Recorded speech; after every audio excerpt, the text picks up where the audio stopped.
उपक्रमाचे नाव दुर्गांच्या देशा। सदर उपक्रमासाठी लाभलेले आपले प्रमुख अतिथी माननीय श्री स्वप्नील खोत सर। गड किल्ल्यांनी राखले स्वराज्य, गड किल्ल्यांनी राखले स्वराज्य, गड किल्ल्यांनी स्थापले स्वराज्य, गड किल्ल्यांनी स्थापले स्वराज्य, गड किल्ल्यातून मावळा लढला, गड किल्ल्यातून मावळा लढला, गड किल्ल्यातून महाराष्ट्र घडला, गड किल्ल्यातून महाराष्ट्र घडला। आदरणीय व्यासपीठ, उपस्थित अतिथीगण आणि येथे जमलेला सगळे आपला माई परिवार, आपण सर्वांनी आधी पाहुण्यांचं स्वागत करूयात आणि मग त्यानंतर आपल्या प्रतिभाताई पाहुण्यांची ओळख करून देतील आणि मग आपल्या कार्यक्रमाला सुरुवात होईल। आजचा विषय आपला असा आहे दुर्गांच्या देशा। दुर्ग म्हणल्यानंतर तुमच्यासमोर अनेक गड किल्ले अवघड, तुम्ही जसं 2 वेळा ट्रेक केलात, ह्या सगळ्या गोष्टी तुमच्या डोळ्यासमोरून तरळत जात असतील। आज आपल्या या सेशनमध्ये आपल्याला भरभरून आनंद घ्यायचा आहे, भरभरून माहिती घ्यायची आहे। प्रत्येक गड किल्ल्यांविषयी तुम्हाला जे जे प्रश्न असतील ते भरभरून सरांना विचारा, ओके। आणि आज आपण मस्त एन्जॉय करूयात। मी आदरणीय सागर सरांना विनंती करतो की त्यांनी पाहुण्यांचं स्वागत करावं।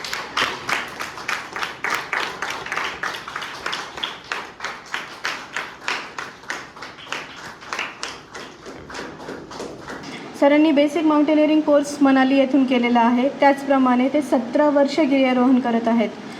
त्याचप्रमाणे दुर्ग आणि मंदिरे भ्रमंती करत आहेत। भौगोलिक सह्याद्री म्हणजे आपण ज्या वेळेला गड किल्ल्यांचा अभ्यास करतो त्यावेळेला फक्त इतिहासाच्या दृष्टीने पाहतो, पण सर फक्त इतिहासाच्या दृष्टीने गड किल्ल्यांकडे न पाहता त्यांचं भौगोलिक महत्त्व, भौगोलिक त्यांची वैविध्यता या सगळ्यांचा अभ्यास सर करतात। या भौगोलिक सह्याद्री या प्रोजेक्टवर सर 10 वर्षांपासून काम करत आहेत। दुर्गांच्या देशा, सालेरच्या मुलुखात आणि मायानगरी मांडू अशा या कार्यक्रमाचे 54 प्रयोग आत्तापर्यंत केलेले आहेत। 12 गावचं पाणी आणि ब्रीफ केस या सिरीज ते एका यूट्यूब चॅनलसाठी करत आहेत आणि असे अनेक उपक्रम सध्या सर राबवत आहेत, तर त्यांचं आपण आवर्जून स्वागत करूयात। धन्यवाद। सुरू करूया। सगळ्यांनी हात जोडा फक्त। जयति जयति जय आदिशक्ती जय काली कपर्दिनी, जय मधुकैठव छलनी देवी जय महिषई मर्दिनी, जय सुरक्त जय रक्तबीज बिड्डाल विहंडिनी, जय जय निसुंभ सुंभदलनी फणिभूषण जय जय भरणी, सर्जा समत्त शिवराज कही देही विजय दे जगजननी, देही विजय दे जगजननी। छत्रपती शिवाजी महाराजांच्या स्मृतींना वंदन करून आपण कार्यक्रम सुरू करू। सरांकडून काल की तुम्ही आता नुकताच मल्हारगड बघितला बरोबर? त्याच्या आधी अजून कुठला किल्ला बघितलेला आहे? प्रतापगड, रायगड। आणि तुमच्या शाळेच्या पुस्तकामध्ये वगैरे तुम्ही ऐकलेत असे कुठले अजून किल्ले आहेत? बरोबर, परफेक्ट। आणखी एक पुरंदर, परफेक्ट। अजून सिंहगड, अजून राजगड, परफेक्ट। अजून तोरणा, परफेक्ट। प्रतापगड झाला, हां। पन्हाळा, वा। सिंधुदुर्ग, वा। जंजिरा, बेस्ट। विजयदुर्ग, अरे वा। कोंढाणा म्हणजे सिंहगड। पुढे विशाळगड, हरिहर, अरे वा, क्या बात आहे। हां, खांदेरी माहिती, अरे वा। खूप कमी लोकांना माहिती असतं, माहिती काय किल्ले? खूप भारी। दौलताबाद, देवगिरी म्हणूया आपण, वेस्ट। राजगड झाला। अजून वेगळं आत्तापर्यंत न झालेले नावं? रामशेज, क्या बात आहे। सगळ्यात मोठा लढा होता तिथला, वेढा होता तिथला, फार वेळ चाललेला। जिंजी, अरे वा। तिसरी राजधानी जिंजी कुठे? परफेक्ट। जंजिरा झाला। अजून कोणता? पन्हाळा, बरं। तर भरपूर आपण आत्तापर्यंत दुर्गांची नावं बघितली। आता एक जिंजी हे सोडलं तर सगळीच महाराष्ट्रातली आहेत। आपण ना फार नशीबवान आहोत की आपला जन्म अशा एका राज्यात झाला आहे ज्याला दुर्गांचा एवढा मोठा वारसा आहे। गोविंदराजांची कविता आहे महाराष्ट्र देशा, ऐकले? मंगल देशा, पवित्र देशा, महाराष्ट्र देशा। त्यामध्ये ना एक पुढे एक वाक्य आहे, राकट देशा, कणखर देशा, दगडांच्या देशा। महाराष्ट्रातल्या दुर्गांना सगळ्यात परफेक्ट जाणारी उपमा आहे। आपण दगडांना जर दुर्गांनी जर रिप्लेस केलं तर त्यांची माफी मागून मी म्हणेन राकट देशा, कणखर देशा, दुर्गांच्या देशा। आणि ॲक्च्युली फॅक्ट आहे की आपल्याकडे सगळ्या प्रकारचे दुर्ग बघायला मिळतात। तर दुर्गांचे प्रकार वगैरे आपण पुढे बघणारच आहोत. आज आपण फक्त महाराष्ट्रातल्याच दुर्गांपुरतं आपण मर्यादित राहतो आहे. ठीक आहे. तर पहिलं एक साधारण जर हे बघायला गेलं तर आपण म्हणतो की आत्ताच मी म्हणतो की आपण फार नशीबवान आहोत की आपल्या आजूबाजूला एवढ्या दुर्ग आहेत. एवढ्या दुर्गांची निर्मिती का झाली? कारण स्वतःचं संरक्षण आपण वाचलो सरसलामत तो पगडी पचास, बरोबर. तर जर स्वतःचं संरक्षण करायचं असेल तर ती जागा आपल्याला राखणं गरजेचं असतं. आणि याचं सर्वात उत्तम उदाहरण ही दुर्गांच्या साह्याने राज्याची निर्मिती हे आपल्याला छत्रपती शिवाजी महाराजांकडून बघायला मिळतं. संपूर्ण राज्याचे सार ते दुर्ग, दुर्ग नसता मोकळा देश. ही उक्ती एकदम पूर्ण तंतोतंत खरी करून दाखवली होती महाराजांनी. पण आता आपण दुर्ग म्हणतोय तर दुर्ग मी आत्ता सांगितलं की एखादी जागा स्वतःच्या सुरक्षेसाठी संरक्षणासाठी त्याला सुरक्षित करणे. मग उदाहरणार्थ तुम्ही आता इथे आता आपण एका खोलीत बसलो आहे तर आपल्याला ऊन वारा लागत नाही आहे, बरोबर. आपण कवर्ड आहोत, म्हणजे हाही एक प्रकारचा आपण म्हणू शकतो की दुर्ग आहे. मग ह्या व्याख्येनुसार जर गेलो आपण तर पहिला दुर्ग कोणता असेल? आपण इतिहासात शिकलो आहे. माणूस पूर्वी कुठे राहायचा? गुहेत. गुहेत आतमध्ये थंडी वारा येऊ नये किंवा प्राणी येऊ नयेत म्हणून तो तोंडाशी दगड रचायचा. हा झाला पहिला दुर्ग. दुर्गम इति दुर्ग, एखादी जागा सहजरित्या ॲक्सेसिबल होणं नाही, दुर्गम करणे म्हणजे दुर्ग. त्याच्यात प्रकार कोणते येतात? मी आत्ताच म्हटलं की आपल्याकडे भरपूर प्रकार आहेत. आता आपण सगळे प्रकार अगदीच कवर नाही करत, त्याच्यात जे मुख्य प्रकार आहेत ते आपण कवर करू. आज आपण भरपूर वेगवेगळ्या किल्ल्यांची नावं ऐकू, काही शब्द ऐकू, ते कदाचित काही शब्द आपण विसरू शकतो. कधीही नंतर हे झालं तर सेशन पुरतं असं नाही, नंतर कधीही तुम्हाला काही वाटलं कधीही विचारू शकता तुम्ही. ठीक आहे. पहिला प्रकार आहे तो गिरिदुर्ग. एखाद्या उंच डोंगराचा वापर करायचा जेणेकरून जास्तीत जास्त लांबवर नजर जाईल आणि आपल्या राज्यात चालणाऱ्या ज्या घडामोडी आहेत त्याच्यावर लक्ष ठेवणं सोपं जाईल. एखाद्या उंच जागेचा वापर करणं. आपण जेव्हा तळमजल्यावर असतो ते आपल्याला दिसणाऱ्या जागा आणि आत्ता आपण जर बाहेर गेलो तर बाहेरून दिसणारी जागा ह्याच्यात फरक पडतो ना, जास्त लांबवर आपली नजर जाते. म्हणून अशा प्रकारे डोंगरांचा वापर करून जे दुर्ग बांधले जातात त्यांना गिरिदुर्ग म्हणतात. सर्वश्रेष्ठ दुर्ग असं गिरिदुर्गांचं वर्णन केलं जातं. आपल्याला जो फोटोत दिसतोय हा चौल्हेर नावाचा किल्ला आहे. कोणता? चौल्हेर. चौल्हेर. चौल्हेर. मला ऐकायला येत नाही तोपर्यंत मी 10 वेळा विचारणार. ठीक आहे. चौल्हेर हा नाशिक जिल्ह्यातला किल्ला आहे. मग जसं जमिनीवर आहे, पण जर आपण मराठवाडा बाजूला गेलो की महाराष्ट्राचा मधला भाग की जिथे पठार आहे, जिथे डोंगरी प्रदेश फार नाही आहेत, पण तिथे संरक्षण करण्यासाठी भूदुर्गांची निर्मिती केली गेली. आपल्याकडे पुण्याजवळही सापडतात. भूदुर्ग म्हणजे जमिनीवरचे किल्ले. ह्या किल्ल्यांच्या भिंती एवढ्या जाड असतात ना, हे 10-10 फूट रुंद असलेल्या भिंती आहेत, त्याच्याही पेक्षा जास्त. तर हा जो दिसला मालेगावचा भुईकोट आहे. ह्याच्यात मागच्या बाजूला बघितलं तर ब्रिटिशांचे जे तोफगोळ्याचे निशाण आहेत तेही आज आपल्याला बघायला मिळतात. याची एक भिंत म्हणजे रुंदीला जवळपास 15 फुटाची आहे. पण जेवढी जाड भिंत थोडी ती सहजाची पडणार नाही, बरोबर. त्यामुळे अशा प्रकारे भूदुर्गांचं संरक्षण केलं जायचं. तिसरा प्रकार आहे तो जलदुर्ग. मगाशी कोणी ते नाव घेतलं होतं या किल्ल्याचं, जंजिरा. जझिरा या फारसी शब्दावरून जंजिरा हा शब्द तयार झाला आहे. त्याचा अर्थ तो बेट, समुद्रातलं बेट. जलदुर्गांची निर्मिती का करायला लागली? कारण ज्या म्हणजे आपण जर भेटलं तर व्यापार हा समुद्री मार्गाने व्हायचा. त्यामुळे समुद्री मार्गावर लक्ष ठेवण्यासाठी पाण्यात किल्ल्यांची निर्मिती केली गेली.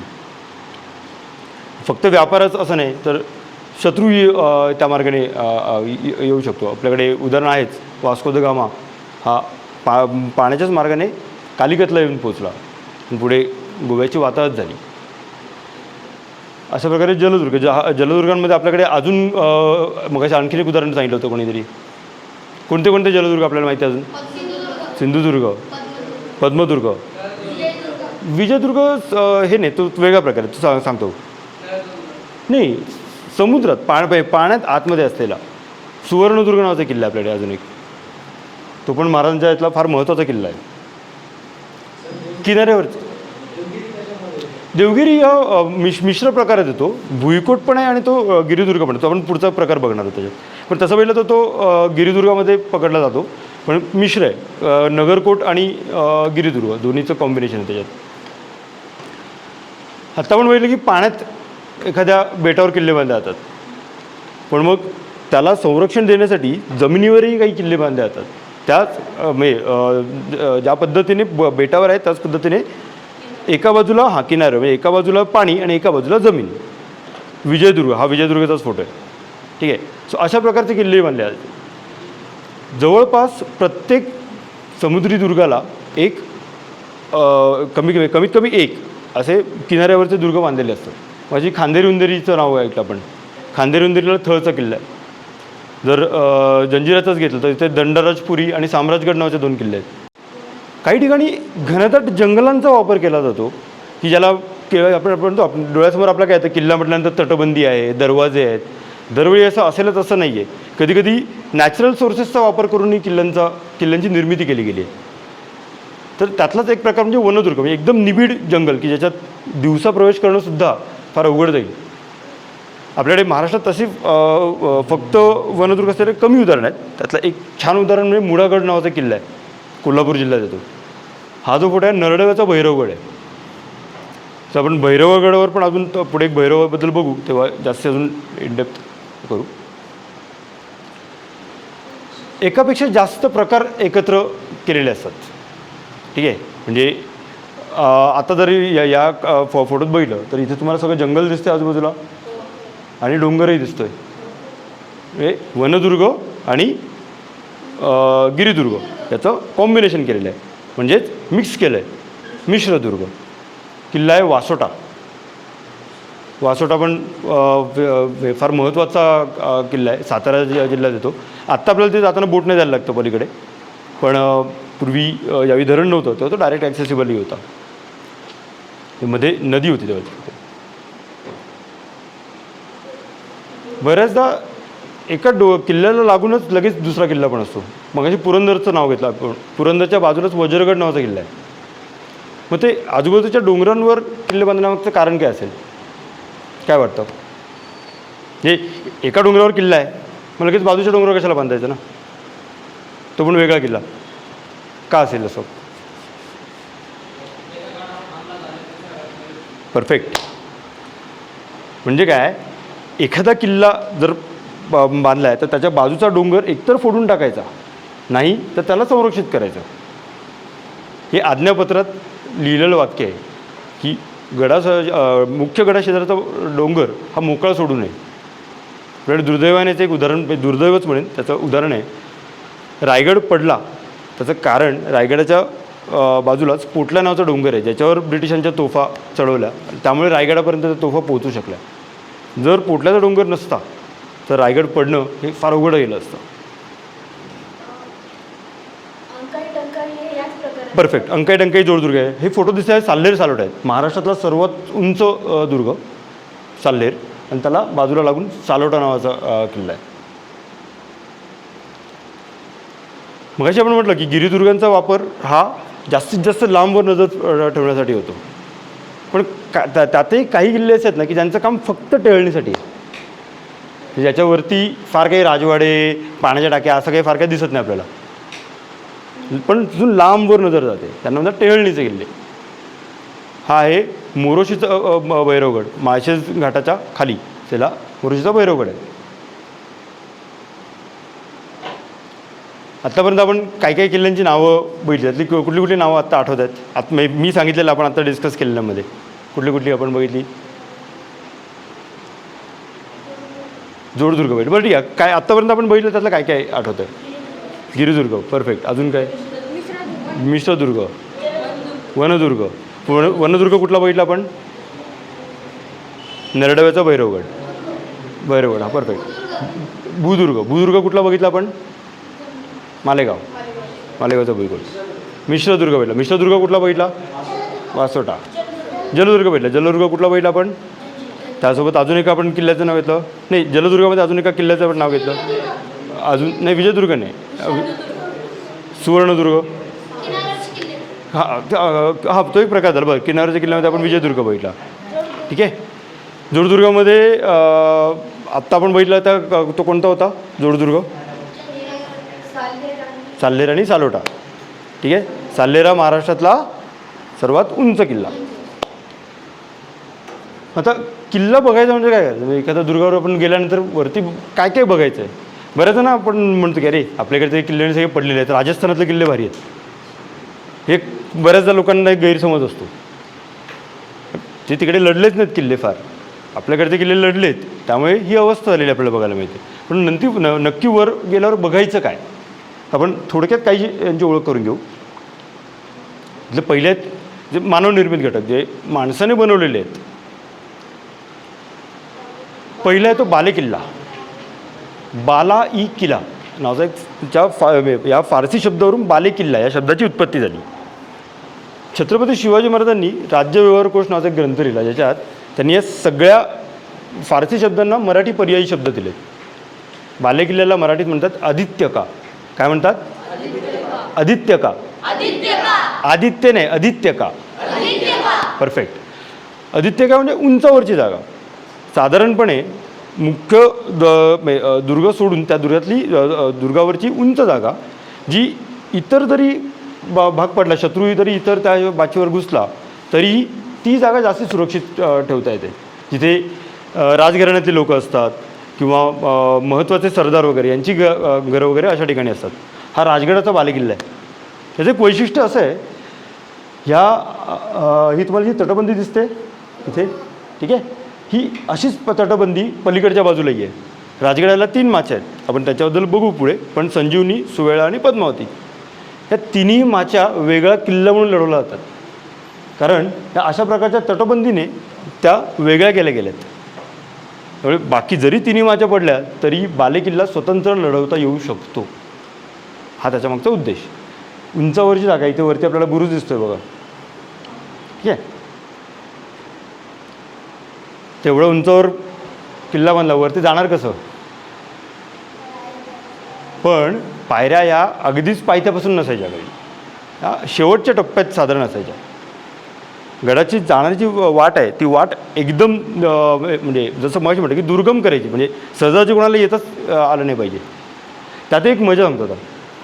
बऱ्याचदा या वाटत ना, तर हे जनरलाइज नाही करता येणार आपल्याला, पण शक्यतो ठिकाणी हे असतं की उजव्या हाताला तुम्ही किल्ला चढत असताना तुमच्या उजव्या हाताला कातळ असतं आणि डाव्या हाताला दरी असते.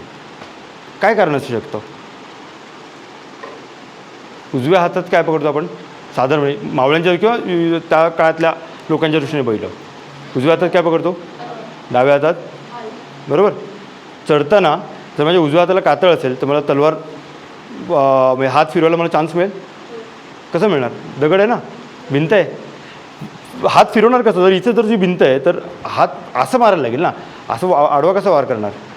दुसरी गोष्ट, ढाल ज्यावेळी हे करतो आहे, समोरून जो समोर येणारा जो मारतो आहे, वरून दगड वगैरे पडतात, मला बचाव करणं माझ्यासाठी अवघड जातं. त्यामुळे बऱ्याच ठिकाणी म्हणजे हा काही लिखित नियम नाही आहे, त्याचं कुठे लिहून नाही ठेवलं की अरे वरती जाताना उजव्या बाजूला कातळ ठेवा आणि डाव्या बाजूला दरी ठेवा. पण साधारणपणे आपल्याला ही रचना बघायला मिळते. पायऱ्या किंवा सोपान हा गडाच्या शेवटच्या टप्प्यात आपल्याला बऱ्याचदा बघायला मिळतात. त्याही वेगवेगळ्या प्रकारच्या असतात. म्हणजे कधीकधी त्या कोरीव असतात, कधीकधी त्या बांधीव म्हणजे स्पेशली दगड वगैरे रचून केलेले असतात. तर इथे उदाहरण भेटलं कोरीव आहेत.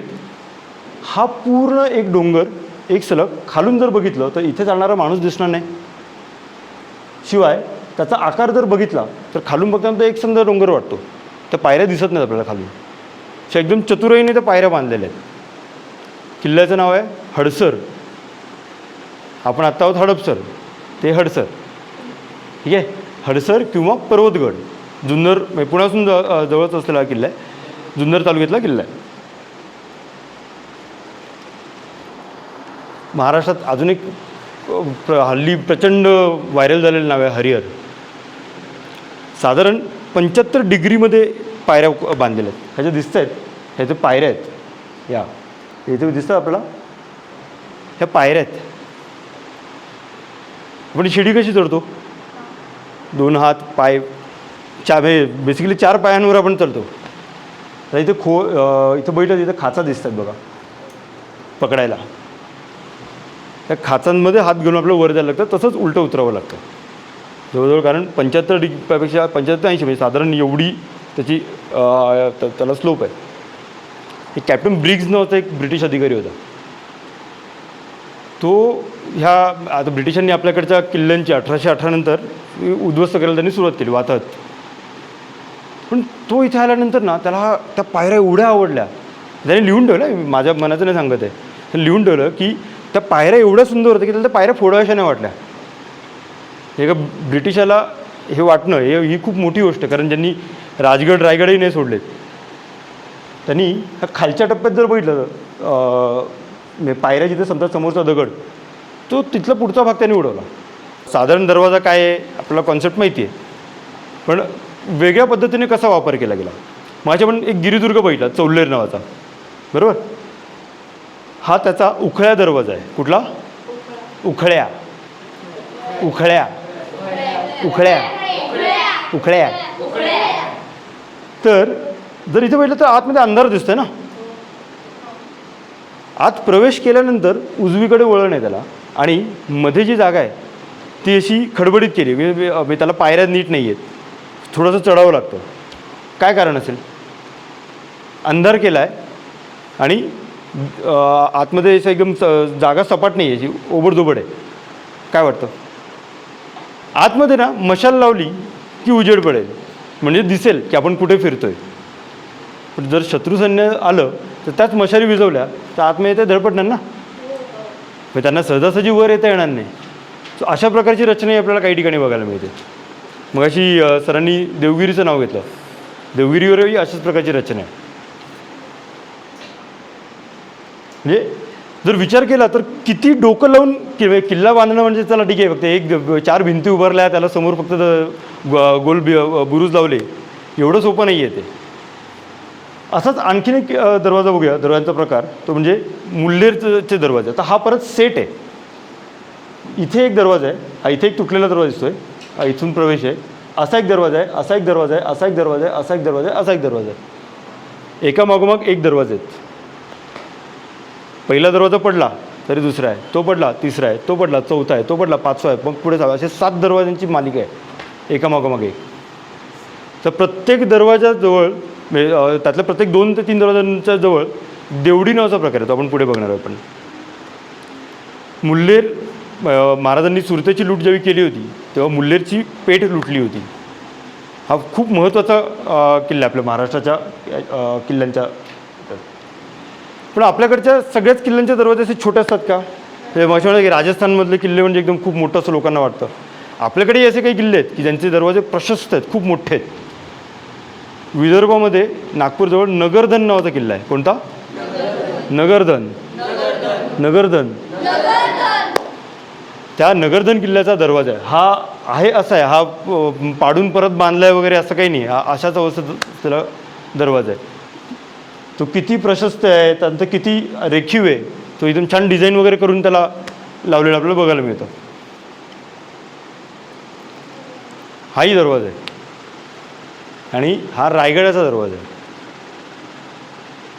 खालून वर काढलेला फोटो आहे. त्याचं कारण आहे, एक प्रकार सांगितला तो गोमुखी दरवाजा. म्हणजे गोमुखी दरवाजा म्हणजे काय? दरवाजा सरळ न देता 2 बुरुज आहेत आणि ज्याला पुढे टर्न दिला आहे इमिडिएट, जेणेकरून हत्ती किंवा ओंडके घेऊन जर कोणी शत्रुसैन्य आलं तर ते दरवाजा आपटून म्हणजे ओंडका आपटून फोडू नये, तेवढे त्यांना रनअपला चान्सच नाही मिळाला पाहिजे, म्हणून टर्न केलेला असतो असा. आता समजा तुम्हाला या खोलीत यायचं असेल, तुम्ही पायऱ्यांवरून आलात, तुम्हाला जर पळत पळत यायला सांगितलं तुम्हाला इथं तुमचा वेग कमी होणार, तर त्या स्पीडने आलं तर धडपडणार ना, इथे तोंडावर आपटाल, हे वळण येतं. सो जोराने वेगाने येणारे जे सैन्य आहे त्यांना थोपवण्यासाठी काय करायचं, तर त्यांनी कर दिला आहे. आणि शिवाय त्या दरवाजाला मग ते खिळे वगैरे लावलेले असतात, तर अशा प्रकारे त्याची संरक्षण केलं. त्याला गोमुखी म्हणतात. तर गोमुख म्हणजे याचा गाईच्या चेहऱ्याची किंवा याच्याशी मुखाशी काहीही संबंध नाही. पूर्वी एक जपमाळ धरताना खाली एक पिशवी लावली जायची, तर माळ हातात धरून पिशवी इथे लावली जायची, त्याला पिशवीला गोमुख म्हणतात, जेणेकरून माळ दिसत नाही आतमध्ये. त्याच्यावरून या दरवाजाचं नाव या प्रकाराला गोमुख म्हणतात, की लपवणे, बेसिकली वळण किंवा हे देऊन एखादी जागा लपवणे. आत्ताच आपण बघितलं देवडी, मी ऐकलं मग सांगितलं की देवडी म्हणजे काय. तुम्ही आता तुम्ही शाळेत जाता, तुमच्या शाळेच्या गेटवर वॉचमन काका असतात, बरोबर. वॉचमन काका नसतील तर काय होईल, कोणी आत येईल ना डायरेक्ट शाळेत, तसं आलं पाहिजे का कोणी, बरोबर. आतमध्ये येण्यापूर्वी कोण येतं आहे हे माहीत तर पाहिजे. मग त्यासाठी पहारेकरी असतात. म्हणजे पहारेकरी कुठे राहणार, तर त्यांची थांबण्याची पण कुठे जागा पाहिजे ना, त्यांना पाहिजे की नको, पाहिजे ना. मग ती जागा आपल्याला प्रवेशद्वाराला दरवाजाच्या आतमध्ये एंटर केल्यानंतर लगेच डाव्या बाजूला किंवा उजव्या बाजूला आपल्याला ती बघायला मिळते. मल्हारगडावर गेला आहे, मल्हारगडावर पण आपल्याला तशी प्रकारची जागा बघायला मिळते. ह्याला म्हणतात देवडी किंवा अलंग. वेताळवाडी नावाचा किल्ला आहे, ठीक आहे, औरंगाबाद वगैरे त्या बाजूला तो आहे. बरं, काही ठिकाणी आपल्याला देवड्या अशा मस्तपैकी त्याला डिझाईन वगैरे केलेलं पण दिसतं. हे उगाच काहीतरी चौकोन गुहा खोदली आहे आणि राहा म्हणतात असातलाही भाग नाही. काही ठिकाणी त्याला छान सुंदर असं नक्षीकाम केलेलं वगैरे पण बघायला मिळतं आपल्याला. बुरुज, तुम्ही आत्ता मल्हारगडच्या आधी प्रतापगडावर गेला होता, बरोबर. प्रतापगडला गेला ना, तर तिथे बुरुज बघितलेत तुम्ही. मग बुरुज कशासाठी, बुरुजाचा वापर काय, म्हणजे नुसतीच भिंत तर होती ना, मग त्याला बुरुज कशाला लागतो. परफेक्ट, लक्ष ठेवायला. पण कुठे, टेहळणीसाठी जसं म्हणजे म्हटलं की आपण गिरिदुर्गाचा वापर केला जातो. बुरुजांमुळे काय होतं, तटबंदीतून, मुख्य तटबंदीतून तुम्हाला एक जागा थोडीशी पुढे काढलेली असते, जिथून तुम्हाला लांबवर नजर ठेवणं, शिवाय तटबंदीच्या अगदी लगत आलेलं जे सैन्य आहे त्यांच्यावर त्यांच्यावर हल्ला करणं किंवा ह्यासाठी ती जागा ते सोपं होण्यासाठी बुरुजांचा वापर केला गेला. बुरुज दरवेळी गोलच असतात असं नाही, वेगवेगळ्या आकारात आपल्याला बघायला मिळतात. काही ठिकाणी चौकोनी असतात, आपण एक पाकळी आकाराचा बुरुज बघणार आहे पुढे. काही ठिकाणी पूर्ण वर्तुळाकार असतात, काही ठिकाणी अर्धवर्तुळाकार असतात. हा पूर्ण वर्तुळाकार आहे. काही असतात ढालकाठीचे, म्हणजे ज्याच्यावरनं निशाणीचा बुरुज असतो. म्हटला माझं राज्य आहे, तर मग माझ्या राज्याचं निशाण शत्रूला समजलं पाहिजे ना, हे हा बॉस, हा माझा एरिया आहे. म्हणून त्या ढालकाठीच्या बुरुजावर एक उंच काठीवरून त्याच्यावर निशाण फडकवलं जायचं. काही बुरुजांवर तोफा असतात, त्यातल्या काही तोफा या फिक्स असतात, काही तोफा या पूर्णपणे म्हणजे 360 डिग्रीमध्ये फिरणाऱ्या पण असतात. पण तोफांविषयी पण आपण पुढे बघूच आहे आपण. एक वेताळाचं बुरुज नावाची एक गोष्ट सांगितली, दंतकथा आहे. याला काही आधार काही नाही आहे, कुठेही त्याचं काही लिखित काही नाही आहे. पण बुरुज याच्या शब्दावरून कशी ती गोष्ट तयार होते. वेताळाचं बुरुज, वेताळ म्हणजे एक निगेटिव्ह एनर्जी, अशाने आपण आत्ता घेऊ. तर रणजित देसाईंच्याच पुस्तकातली एक कथा आहे की एका गावात त्या बुरुजावर रात्रीच्या वेळी म्हणे मशाली हवेत नसताना दिसायच्या, म्हणून त्याला लोकांनी वेताळाचा बुरुज म्हटलं होतं. पण तो वेताळाचा बुरुज का, त्या मशाली अशा का फिरवल्या होत्या, तर म्हणे तो जो राजा होता त्या राजाने त्याच्याकडचं धन होतं, ते धन त्याचे सोन्याने भरले हंडे त्या बुरुजात तिथे त्याने खड्डे करून त्याने लपवून ठेवलं. ज्या दोघा जणांकडून पाठवलं, ज्या दोघांनी तो हंडा लपवला त्यांना परत येताना त्या दोघांना मारलं. म्हणजे काय, कुठे लपवलं आहे हे फक्त राजाला माहिती आहे, कारण ज्यांनी लपवलं आहे त्यांना तर मारलं, ज्यांनी मारलं त्यांना माहितीच नाही आपण कोणाला मारलं. म्हणजे धन सुरक्षित राहिलं. मग परत अजून दोघा तिघांना तिथे मशाल नाचवायला ठेवलं. का तर रात्रीच्या वेळी बाबा इथे वेताळ फिरतो किंवा भूत फिरतं, म्हणून त्याला वेताळाचं बुरुज म्हणतात. दंतकथा आहे, पण कथेतून बुरुजाचा वापर कशा पद्धतीने केला गेला आहे हे समजण्यासाठी गोष्ट सांगितली. हा नळदुर्गचा पाकळी बुरुज आहे. तिथे बघितलं तर फुलांच्या पाकळ्या जशा असतात तशा प्रकारे आपल्याला बुरुजामध्ये कोरलेले दिसतात. पण दरवेळी बुरुज हा भिंतीतच असतो का हो?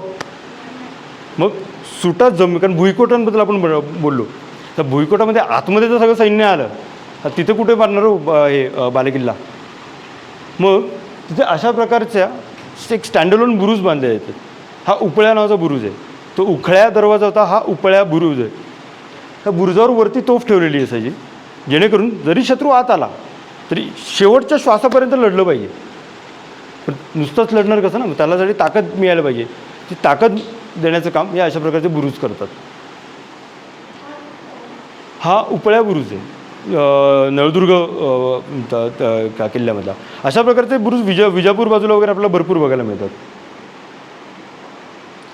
तर हे सगळं आतमध्ये बांधलं, पण जर बाजूने सगळं मोकळं ठेवलं तर काही उपयोग आहे का? हे सगळं तुम्हाला बसायला खुर्च्या दिल्या आणि जर भिंतीच नाही बांधल्या चालेल का? मग किल्ल्याला पण पाहिजे ना तसंच.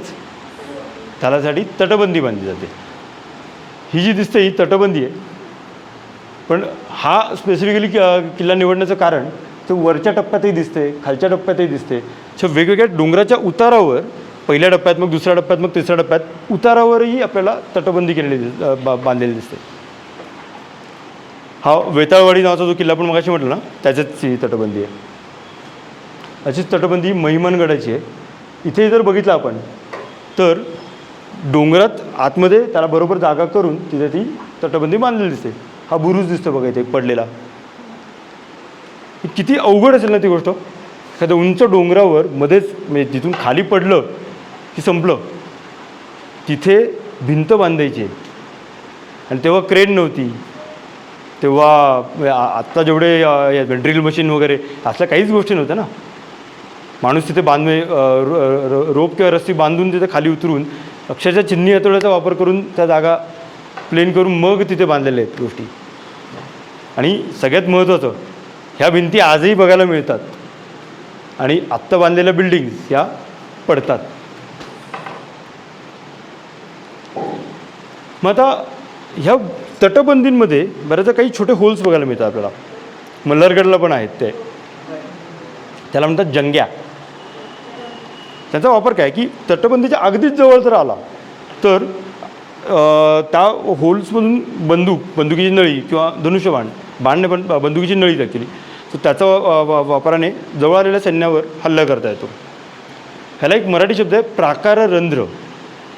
प्राकाररंध्र प्राकाररंध्र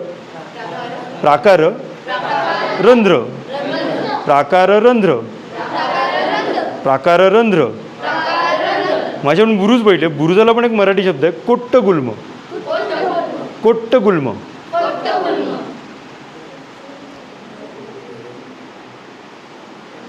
ह्या तटबंदीला लागून सैन्याला फिरायला काही जागा असते केलेली. म्हणजे तटबंदी, जागा आणि परत एक टप्पा आणि मग किल्ला. ही जी जागा आहे ही जी त्यांना टळणी फिरण्यासाठी जी केलेली आहे त्याला फंजी म्हणतात. काय म्हणतात? फंजी. ह्याला मराठी शब्द आहे प्राकारवेदिका.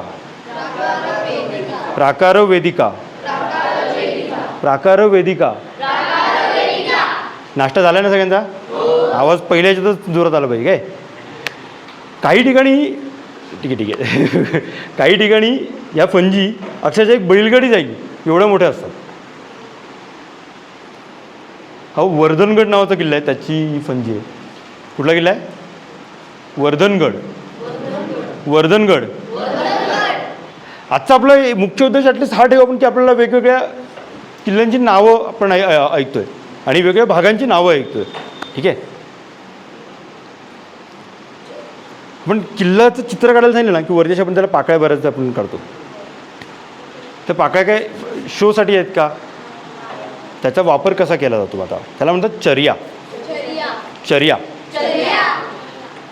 एखादा माणूस पूर्णपणे त्या चर्येच्या मागे उभा राहू शकतो आणि जसं आता त्याच्या बाजूमध्ये एक छोटं होल दिसतंय त्या होलमधून तो मारा करू शकतो.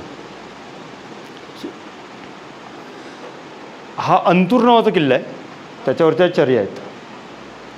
तर हे सगळं आपण एक मराठी मध्ये एक पिक्चर आला होता बाजीराव मस्तानी.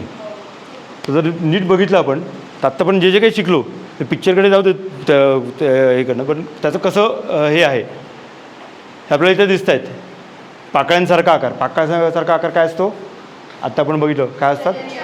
चर्या. परफेक्ट. त्याच्या मागे इथे मशाल घेऊन चालत आहेत ते काय असतं? बैलगाडीसारखा आकार ज्याच्यावरून चालता येतं. फंजी. तुमच्याकडून यायला पाहिजे बाजून नाही. काय म्हणतात? फंजी. इथे थोडंसं अंधार जास्ती आलं पण ठीक आहे. इथं थोडासा तुम्हाला एक गोलाकार आकार दिसतोय, नाही गोलाकार आकार, बुरुज. त्याच्या बाजूला पायऱ्या आहेत, ह्या बाजूला इथे खालच्या टप्प्यात काय त्याला पायऱ्यांना दुसरा शब्द काय होता आठवतो? सोपान. परफेक्ट. सो हे आपलं एकाच फोटोत हे आत्तापर्यंत जे काही आपण बघितलं ते बऱ्यापैकी आपल्याला अर्थात हे मध्ये जे प्रकारे ते टॉवर वगैरे ते मिनार वगैरे तो अजून ॲडव्हान्स प्रकारात जातो, आपण त्याच्यात नको आत्ता घुसायला. गडावर एक वेळ अन्नधान्याचा साठा कमी असला तरी चालेल, पण पाण्याचा साठा हा मुबलक हवा.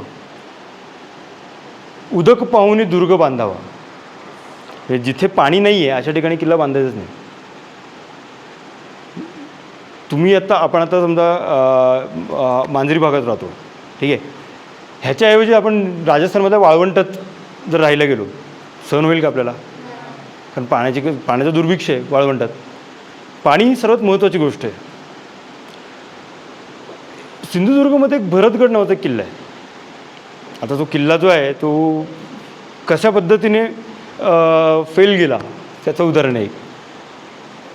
शिवाजी महाराजांनी ज्यावेळी त्या भागावर सिंधुदुर्ग जिल्ह्यातल्या किल्ल्यांवर तिकडची स्वारी केली तेव्हा एक मोकळा डोंगर दिसला. कालावल नावाची खाडी आहे, त्याच्या एका बाजूला भगवानगड नावाचा किल्ला आहे, तर बाजूला समोर टेकडी होती. त्यांनी काय केलं की बाबा एक खाडी आहे जिथून व्यापार होतो आहे, तर आपण तो डोंगर त्याच्यावर किल्ला बांधू. पण नंतर असं लक्षात आलं, किल्ला बांधायला सुरुवात केलं की अरे इथं पाणीच नाही आहे, म्हणून मग त्यांनी तो तसाच सोडून दिला. आणि ॲट द सेम टाईम म्हणजे त्याच्यानंतर सावंतवाडीचे भोसले म्हणून एक अजून एक वेगळं घराणं होतं, राजघराणं. त्यांनी त्या किल्ल्याचं बांधकाम पूर्ण केलं आणि तो किल्ला ताब्यात घेतला. त्यांना अरे आयता किल्ला मिळाला आहे, आयत्या वेळेवर नागोबासारखं झालं त्यांचं. पण आतमध्ये एक विहीर आहे, 200 फूट खाली गेलेत ते, तरीही पाणी मिळालं नाही. त्यांना किल्ला सोडावा लागला. युद्ध न करता किल्ला तसाच त्याच अवस्थेत तो सोडून जावा लागला. पाण्याचं महत्त्व किल्ल्यांवर हे खूप जास्त आहे. पाण्याची टाकी कुठे बांधायची ह्यालाही याचेही काही नियम काढून दिलेत. म्हणजे शक्यतो जिथे तोफा किंवा दारू कारखाने वगैरे आहेत त्याच्या जवळपास पिण्याच्या पाण्याचे सोर्सेस नसावे. डोंगरात पाणी कुठून येतं? पावसाचं. पावसाचं पाणी जमिनीत मुरतं, त्याच्या आतून झरे येतात. म्हणजे ह्या पाण्याच्या टाक्यांमध्ये जे पाणी येतं हे डोंगरात आतून पोटातून येते ना. हे अशा प्रकारच्या तोफांच्या माऱ्यामुळे ते जे आतले सोर्सेस आहेत ते नष्ट होऊ शकतात. ते नष्ट होऊ नयेत म्हणून पाण्याची टाकी, पिण्याच्या पाण्याची टाकी ही अशा प्रकारच्या जागांपासून लांब बांधलेली असायची. त्याच्यात एक मजा अजूनही तुम्हाला बघता येईल. इथे मध्ये खांब दिसतोय, तो कशासाठी असेल? पाण्याचा टाका आहे, त्यात मध्ये एक खांब आहे, कशासाठी असेल? काय वाटतं कशासाठी असू शकतो? जर कोण त्याच्या आतमध्ये गेलं तर त्याला म्हणजे वाघ झालं. पण ते तसं पिण्याचं टाका आहे आणि ते अंतर तेवढंही नाही आहे. म्हणजे तुझं आत गेला तर बाहेर येऊ शकतो. पाणी काढायला नाही तसं आहे नाही का? बरं, पाण्यात आतमध्ये कसं बांधणार? परफेक्ट. पाणी किती आहे, पाण्याच्या टाक्यात पाणी किती आहे हे बघण्यासाठी, त्याची मोजणी करण्यासाठी त्यामध्ये खांब उभा केलेला आहे. हे मुल्लेर गडावरचं पाण्याचा टाका आहे. आणि इथे समोर मागे दिसतोय साधारण इथे हा साल्हेर आहे. ही जी मधली अखंड रांग आहे ही साल्हेर ते मुल्लेरच्या मधली डोलबारी नावाची रांग आहे. कुठली? डोलबारी.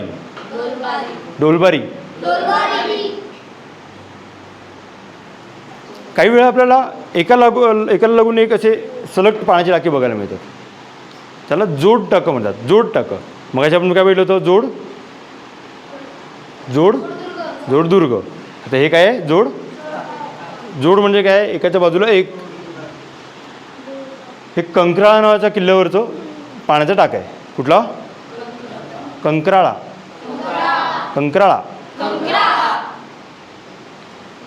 अशाच प्रकारे अजून एक जोड टाका आहे. हे चावंड नावाच्या किल्ल्यावरचं आहे. याला सप्तमातृका टाकं म्हणतात, याला पंचपक्वान्न टाकं म्हणतात. तर ही परत त्याच्या काही गोष्टी आहेत, आता ते खूपच हे होईल नाही तर, पण त्या प्रत्येक टाक्याला शिरा, त्यानंतर गूळ अशी त्यांनी ती नावं दिलेली आहेत, गोड पदार्थांची नावं दिलेली आहेत. तसंच हे सप्तमातृका टाकं चावंड किल्ल्यावरचं आहे. बऱ्याचदा आता हे पाण्याचे सोर्सेस उघड्यावर असतील तर त्याच्यात कचरा किंवा हे साचणं फार स्वाभाविक आहे ना, बरोबर. का आपल्याकडच्या ज्या पाण्याच्या टाक्या असतात ज्याला वरती झाकण आहे, आता ह्या गडावरच्या ह्याला एवढं मोठं झाकण कुठून देणार ना. मग आपल्याला काही ठिकाणी असं बघायला मिळतं की डोंगराच्या पोटाचा वापर करून त्याच्यात गुहा खोदून त्याला बाहेर खांब आपल्याला बघायला मिळतात. ह्या प्रकारच्या टाक्या म्हणतात खांब टाकं, जेणेकरून डायरेक्ट सनलाईट आतपर्यंत नाही जाणार, कचरा सहजासहजी नाही जाणार. यातल्या बऱ्याचशा गुहा या आधीच्या लेण्याही होत्या. त्या लेण्यांचा वापर नंतर खांब टाक्यांच्या रूपाने आपल्याला केलेला बघायला मिळतो. आपण पुण्यावरून महाबळेश्वर किंवा साताऱ्याला बाजूला जाताना आपल्याला एक घाट लागतो, ज्याचं नाव आहे खंबाटकी घाट. तर त्या घाटात वरती आपण गेलो तर तिथे एक दत्त मंदिर आहे. त्या मंदिराच्या बाजूला एक छोटं पाण्याचं टाकं आहे. आपल्याकडचे बहुतांश घाट म्हणजे तामिणी घाट घ्या, वरंदा घाट घ्या, कुठलाही घाट घ्या तुम्ही, ह्या माळशेज घाट घ्या, ह्या जुन्या काळातल्या दळणवळणाच्या वाटा होत्या. त्याचे आपल्याला तसे घाटवाटे बघायला मिळतात. तशीच ही खंबाटकी घाटाची वाट जी आहे ही देखील वाहतुकीची किंवा प्रवासाची वाट होती. त्याला खाली शिरवळला एक पाणपोई पण आहे. तर ते दत्त मंदिराच्या बाजूला जे खांब टाका आहे, कारण खांब टाक्याची वाट त्याच्यावरून खंबाटकी घाट हा असं त्याचा अपभ्रंश होत आलेला आहे. काही याच्यावर किल्ल्यांवर आपल्याला विहिरी बघायला मिळतात. म्हणजे फक्त पाण्याचेच सोर्सेस असतात असं नाही, विहीर वेगळ्या म्हणजे आता ही गेरूची विहीर आहे. कमळगड नावाचा किल्ला आहे, कमळगड. कुठला? कमळगड. तिथे ही गेरूची विहीर आहे. ते गेरूची विहीर म्हणजे काय की आतमध्ये गेरूची माती आहे, ती माती काढण्यासाठी त्या विहिरीचा वापर केलेला आपल्याला बघायला मिळतो. आणि हे बाजूला तुम्हाला हिरवळ दिसते, हे साधारण अशा प्रकारचं वातावरण कधी असतं? पावसाळ्यात. हा फोटो मेमधला आहे. तिथे आतमध्ये एवढा ओलावा आणि एवढा गारवा असतो. हे बाहेरून उन्हातून तुम्ही आपण जे एखाद्या खोलीत आल्यानंतर फॅन सुरू असलं कसं गार वाटतं किंवा AC मध्ये गेल्यासारखं अगदी म्हणू आपण. बाहेरचं तापमान आहे जवळजवळ 32 ते 33 डिग्री, तर आतमध्ये साधारण 26 ते 27 डिग्री. एवढा फरक आपल्याला फक्त काही पायऱ्या उतरल्यानंतर बघायला मिळतो. आतमध्ये मोठ्या मोठ्या आकाराचे कोळी पण आहेत तिथे. हे साधारण जे पावसाळ्यात दृश्य मिळतं बघायला ते या विहिरीमध्ये आपल्याला उन्हाळ्यातही बघायला मिळतं. आपण बाहेरून आलो की देवघरात जाण्यापूर्वी आपण हातपाय धुतो, बरोबर. मग आता एक किल्ल्यांवरची जी मंदिरं आहेत तिथे आपण असंच बाहेरून आल्यानंतर तसंच जाणार का? त्यासाठी पुष्करणी आपल्याला बघायला मिळते. म्हणजे शुचिर्भूत होऊन मंदिरात जा हा त्याच्या मागचा उद्देश. ही हरिश्चंद्रगडावरची पुष्करणी आहे. किल्ला म्हणजे जसं एक प्रकारचं घरच आहे. म्हणजे घराचेच वेगवेगळे भाग आहेत. याच्यात मी मुदपाकखाना म्हणजे स्वयंपाकघर आहे, ठीक आहे. बालेकिल्ला किंवा म्हणजे तटबंदी आपण पाहिली, किंवा बुरुज म्हणजे बाल्कनी आहे. त्यानंतर अलंग बघितलं म्हणजे सोसायटीचं गेट असेल किंवा आपले वॉचमनचं केबिन असेल. सो अशा पद्धतीने जर आपण विचार केला तर हमामखाना म्हणजे आंघोळीची जागा. सो आता आपल्याकडे सगळ्याच किल्ल्यांवर हे बघायला मिळतं का म्हणजे स्पष्टपणे तर नाही, पण आपल्याकडे शिवनेरीवर एक चांगलं उदाहरण आहे किंवा काही किल्ल्यांवर आपल्याला हे बघायला मिळतात हमामखाने. सो हमामखान्याचे इथे जर बघितलं तर इथे पाण्याची एक जागा असते, त्याच्यात उतरण्यासाठी पायऱ्या केलेल्या असतात. अशा प्रकारची रचना आपल्याला बघायला मिळते. नस्तनपूर नावाचा एक गडी आहे. गडी म्हणजे भुईकोटाचाच प्रकार आहे, नस्तनपूर म्हणून. तर नस्तनपूरच्या गडीमधला हमामखाना आहे. बाथरूम अगदी सिम्पल याचं सांगायचं झालं तर हा शिवनेरीवरचा हमामखाना आहे. या हमामखान्यामध्ये ना त्याच्यातही परत मजा केलेली असते. बऱ्याच ठिकाणी जसं आपण आता स्टीमबाथ घेतात लोक, तर तशा प्रकारचे वरती त्याला थोडे छिद्र ठेवून खालून गरम पाणी येईल, जिथे वाफ ट्रॅप होईल आणि थोडी थोडी वाफ बाहेर येईल, पूर्णपणे बाहेर जाणार नाही. अशा प्रकारची रचना आपल्याला केलेली बघायला मिळते. गडावर 3 गोष्टी फार महत्त्वाच्या असतात. 3 W. पहिला आहे वॉटर, दुसरा आहे वेअरहाऊस आणि तिसरा आहे वेस्ट मॅनेजमेंट. वॉटर म्हणजे पाणी, वेअरहाऊस कोठार आणि वॉशरूम्स हे 3 डब्ल्यूज वेस्ट म्हणजे वॉशरूम्स आहे आपण टॉयलेट्स, हे रायगडावरचे टॉयलेट्स आहेत. तर युजली याला काही ड्रेनेज सिस्टम नसते. हे गडावर शक्यतो बाहेरच्या बाजूला याचा डायरेक्ट त्याचा निचरा केला जातो. जसं मला वेगवेगळ्या बांगड्या दिसतात बघा, धातूच्या बांगड्या आहेत, त्याला एकत्र चिकटवलं आहे. कारण एवढी मोठी तोफ अचानक, ही साधारण एक 20-25 फुटाची तोफ आहे, म्हणजे इथून साधारण ह्याच्यापर्यंत जाईल एवढी मोठी तोफ, एवढी जड, खालून तर वर नाही आणू शकत ना. अजून एक आपल्याला मिसकन्सेप्शन असतं की हत्ती हे किल्ल्यांवर वरती जातं. रायगडावर जे होतं ते एकमेव आपल्याकडे उदाहरण आहे. बाकी कुठल्याही किल्ल्यावर हत्ती जात नसायचे, कारण ती वाट एकदम छोटी असायची. मग तिथे मोठ्या तोफा एकतर वरतीच बनवाव्या लागतील किंवा खालून अशा प्रकारच्या रिंग्स एकत्र करून त्या रिंग्सच्या साह्याने एक अखंड तोफ तयार केली जाईल. त्याला बांगडी प्रकारची तोफ म्हणतात.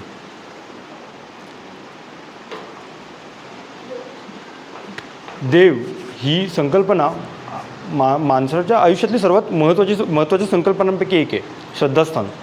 सो अशा प्रकारची श्रद्धास्थानही आपल्याला किल्ल्यांवर बघायला मिळतात. हे भैरवाचं शिल्प आहे. शिरपुंजाचा भैरवगड नावाचा हा किल्ला आहे. आपण मगासून 3 भैरवगडांची नावं बघितली. पहिला होता वनदुर्ग, कुठला होता आठवतो? हां, वनदुर्ग. पण त्याचं पण त्या गावाचं नाव आठवतं आहे, नरडव्याचा भैरवगड, बरोबर. दुसरा एक आपण बघितला टेहळणीचा किल्ला एक बघितला आपण, तो होता मोरोशीचा भैरवगड. ठीक आहे, हा आहे शिरपुंजाचा भैरवगड. असेच अजून 3 आहेत. एक आहे सातारा जिल्ह्यात हेळवकचा भैरवगड,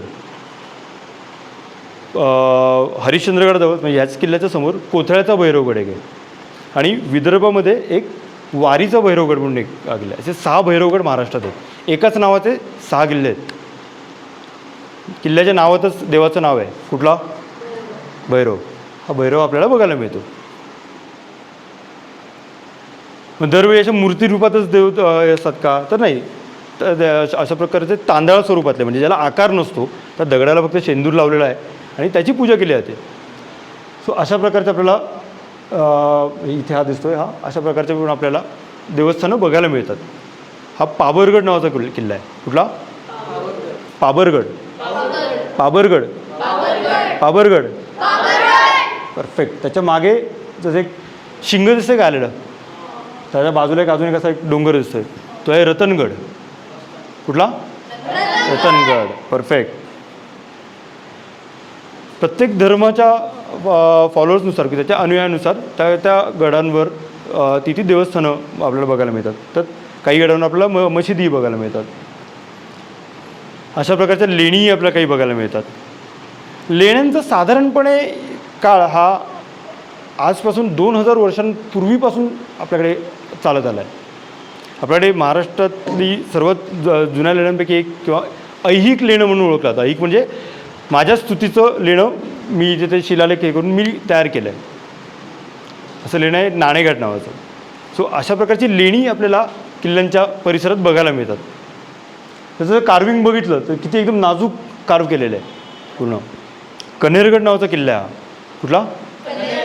मी ही सगळी नावं विचारणार आहे नंतर, म्हणून मी फक्त किल्ल्यांच्या नावावर फोकस होते आत्ता. काही लेण्यांमध्ये आपल्याला प्रचंड मोठ्या बुद्धांच्या मूर्तीही बघायला मिळतात. लेण्यामध्ये पण परत 3 प्रकारचे लेणी असतात. तर त्यापैकी एक प्रकारे बुद्धिस्ट लेणी. गौतम बुद्धांची ही मूर्ती किती मोठी आहे हे साधारण हा समोर मी गुडघ्यावर बसलो आहे, पण तरी एक जर अंदाज घेतला तरी एवढी मोठी मूर्ती आपल्याला बघायला मिळते. जंजाळा नावाचा किल्ला आहे हा. कुठला? जंजाळा. जंजाळा. या लेण्यांचं नाव आहे घटोत्कच. घटोत्कच. तर जंजाळालाच अजून एक नाव आहे वैशागड. वैशागड. किल्ल्यांवर युद्ध होतात. त्या युद्धात म्हणजे सैन्य मारलंही जातं. मग त्यांची आठवण ठेवणारं स्मारकं तयार केली जातात. म्हणजे स्मारकं वेगवेगळ्या फॉर्ममध्ये असतात की आता अशा प्रकारे आपल्याला बघायला मिळतात. विरगळ आपण पुढे बघू. तशा वेगवेगळ्या प्रकारात आपल्याला स्मारकं बघायला मिळतात. सुधागडावरचं हे स्मृतिशिळा आहे. रायगडावरचं छत्रपती शिवाजी महाराजांचं हे स्मारक. स्मारक दरवेळी भव्य दिव्य किंवा दगडात कोरलेलं असतं असं काही नाही आहे. जिथे जी गोष्ट ॲवेलेबल आहे, ॲवेलेबल रिसोर्सेसचा वापर करून गोष्टी बनवल्या जातात. तर सिंधुदुर्ग जिल्ह्यामध्ये चिऱ्याचा दगड, आपला लाल दगड बघायला मिळतो भरपूर. तर हा त्याच चिऱ्याच्या दगडापासून बनवलेली ही समाधी आहे. ही भगवानगड, मगाशी मी नाव घेतलं ना, एक कालावल खाडीच्या बाजूला एक भरतगड आणि पलीकडे भगवानगड, त्या भगवानगडावरचं एक स्मारक आहे. वीर आणि गळू, गळू म्हणजे दगड, हा कन्नड शब्द आहे, याच्यावरून वीरगळ हा शब्द तयार झाला. तर वीरगळ म्हणजे काय, तर एखादा वीर ज्या जागेवर मरण पावला तो कसा मेला तेही चित्र म्हणजे शिल्प करून ठेवलेलं असतं. वीरगळी साधारणतः खालून वर वाचतात. आता इथे जर साधारण बघितलं तर इथे तुम्हाला काही गुरं दिसत आहेत. तर पूर्वी कॅटल्सवर म्हणजे गुरं पळवणारे काही दरोडेखोर किंवा टोळ्या असायच्या. तर मग त्यांच्यापासून गुरांना वाचवताना तो वीर धारातीर्थी पडला. ह्याच्यात तलवारी वगैरे पण दाखवलेले असतात, युद्धाचे प्रसंग कोरलेले असतात.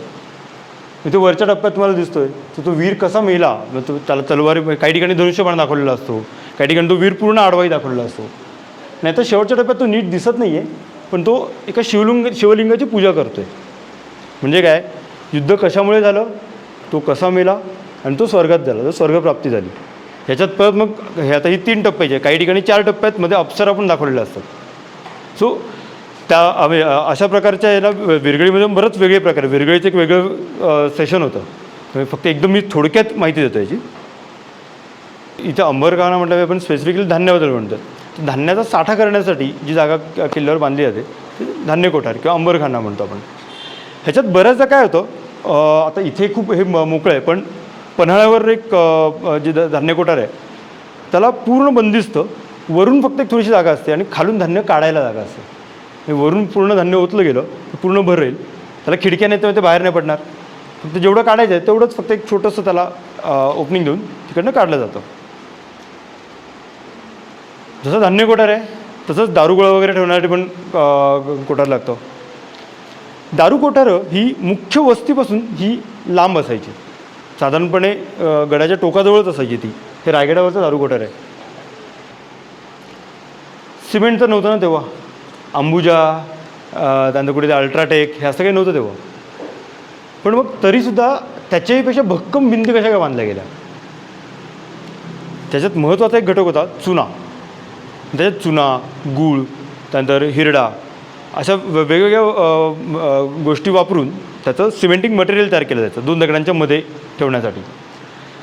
ज्या किल्ल्यावर तुम्हाला चुन्याचा घाणा बघायला मिळतो ते एक साधारण आपण अंदाज बांधू शकतो की इथे खूप बांधकाम झालेलं असेल.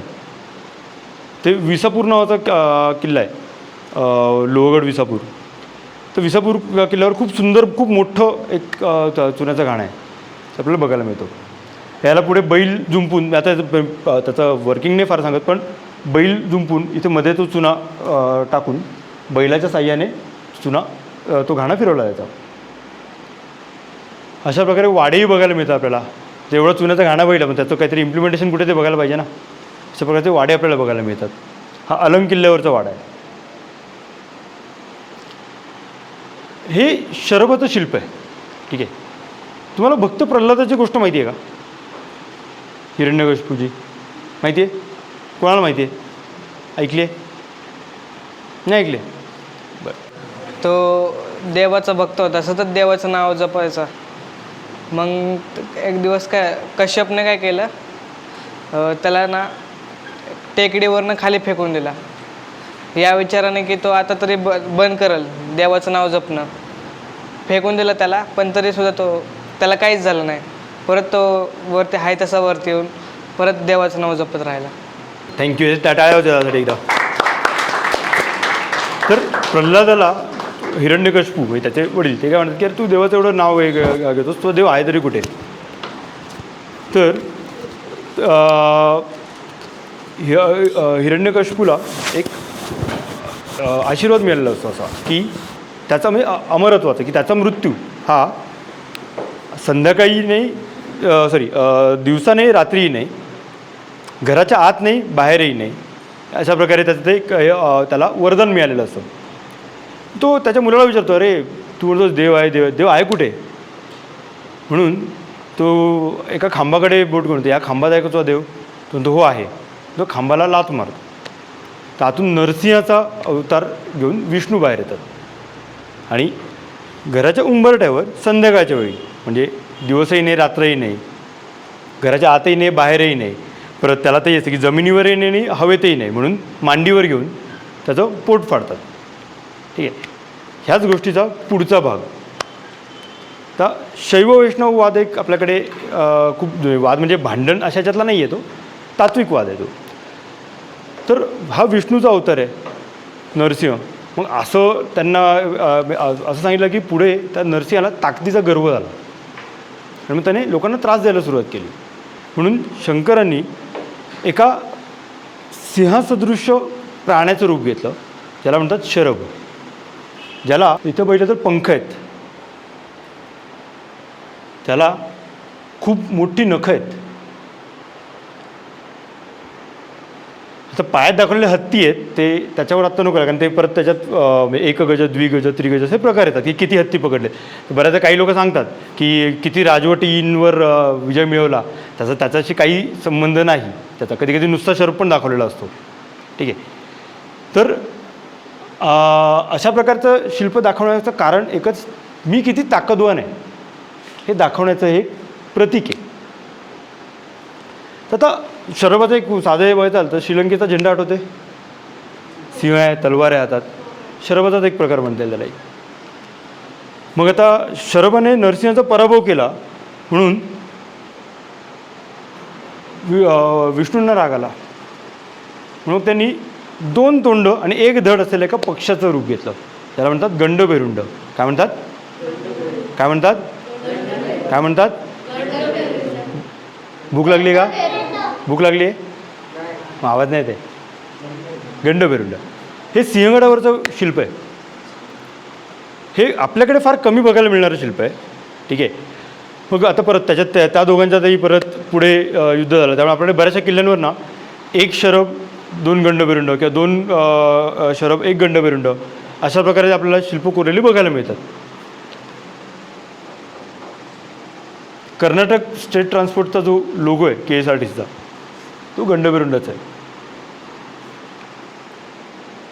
जसं म्हटलं की 2 शरभ 1 गंडभेरुंड दाखवलेलं आपल्याला बघायला मिळतं. तर अशा प्रकारे 2 शरभ आहेत, मध्ये गंडभेरुंड आहे. हाही वेताळवाडी किल्ल्यावरचाच फोटो आहे. दरवाजाच्या प्रवेशद्वारावर कधी कधी खूप सुंदर रेखीव हत्तीही कोरलेले असतात, हस्तिमुखं कोरलेली दिसतात. तुम्ही जर बघितलं ते डोळे, त्याची ती सुळा एकदम बारीकपणे त्याला कोरलेलं आपल्याला बघायला मिळतं. मारुती. मारुती कशाचं प्रतीक आहे? कशाचं प्रतीक आहे?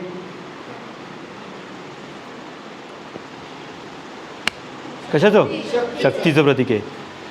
शक्तीचं प्रतीक हे दरवाजावर, प्रवेशद्वारावर आपल्याला बऱ्याचशा किल्ल्यांवर बघायला मिळतं. त्याच्यात जर तो मारुती बघितला तर तो असा आहे, तर चपेटदन प्रकारातला मारुती म्हणतात.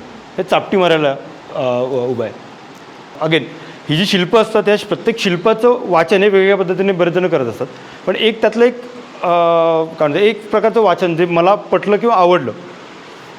तर हे शिल्प काय डिपिक्ट करतं, तर खाली पायात एक राक्षसीण दिसते,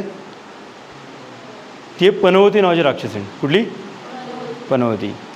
आता असं एक हे केलं जातं की हा हनुमान जो आहे हा राजा आहे,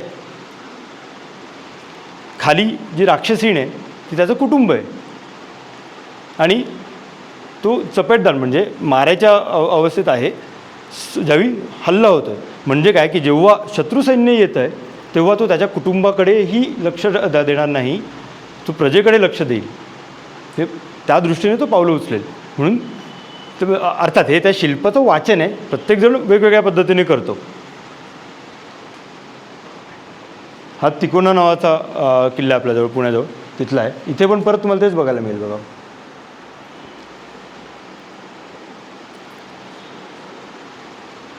घराच्या बाहेर नेमप्लेट असते, तसंच किल्ल्यावरही नेमप्लेट लावायची पद्धत होती. नेमप्लेट म्हणजे काय, हा किल्ला मी कसा जिंकला किंवा इथला मी काय काय केलं हे शिलालेखांच्या द्वारे आपल्याला लिहिलेलं बघायला मिळतं. पण ना तुमच्या की 8वी-9वीत कोण कोण आहे साधारण वरच्या ह्याच्यात? तुम्ही आत्ता ट्रान्सलेशन करता बरोबर, English to Marathi, Marathi to English, बरोबर? हे अशाच प्रकारचं ट्रान्सलेशन आहे. मराठी आणि फारसी. फारसी म्हणजे एक साधारणपणे इराण वगैरे या बाजूला बोलली जाणारी, पर्शिया वगैरे या बाजूला बोलली जाणारी भाषा आहे. हे पुण्याजवळच आपला रोहिडा नावाचा किल्ला आहे. तर रोहिडा नावाच्या किल्ल्यावरचं हा शिलालेख आहे. त्याच्यात काही नाही, ती कधी जिंकला तो किल्ला त्याच्याबद्दलचा उल्लेख आहे. सणासुदीला आपल्याकडे दरवाजावर तोरण लावतो आपण, लावतो ना. मग किल्ला हेही घर आहे मी मगाशी सांगितलं. मग काही किल्ल्यांवरही आपल्याला तोरण बघायला मिळतं. इथे जर मध्ये बघितलं तर एक खंजीर आहे, त्याला 2 पाती आहेत. इथे कळ्या आहेत, 9 उमललेली फुलं आहेत, पानांचे आकार आहेत आणि इकडे खाली उमललेली फुलं आहेत पूर्ण. अशा प्रकारचं दरवाजालाच तोरण केलेलं पण आपल्याला बघायला मिळतं पूर्ण. हा साल्हेर किल्ल्यावरचा दुसरा दरवाजा आहे, त्या दरवाजावरचं हे तोरण आहे. पण हे प्रत्येक किल्ला ह्यातल्या सगळ्याच गोष्टी सगळ्याच किल्ल्यावर बघायला मिळतात का असं नाही आहे. पण आपल्याला ते आपली ती नजर तयार करायची असते आपल्याला की काय काय बघायला मिळू शकतात. अशा प्रकारची पूर्ण उमललेली फुलंही बघायला मिळतात. सहस्त्र कमलदल म्हणतात त्या प्रकाराला, कमलदल म्हणजे काय की ऐश्वर्याचं प्रतीक म्हणून ते फुलं कोरलेली बघायला मिळतात.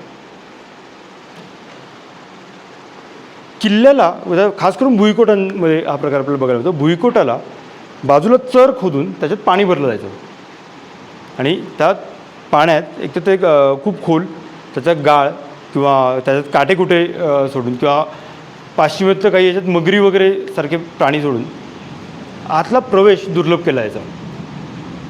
हा जो चर खणलेला आहे त्याला म्हणतात खंदक. काय म्हणतात?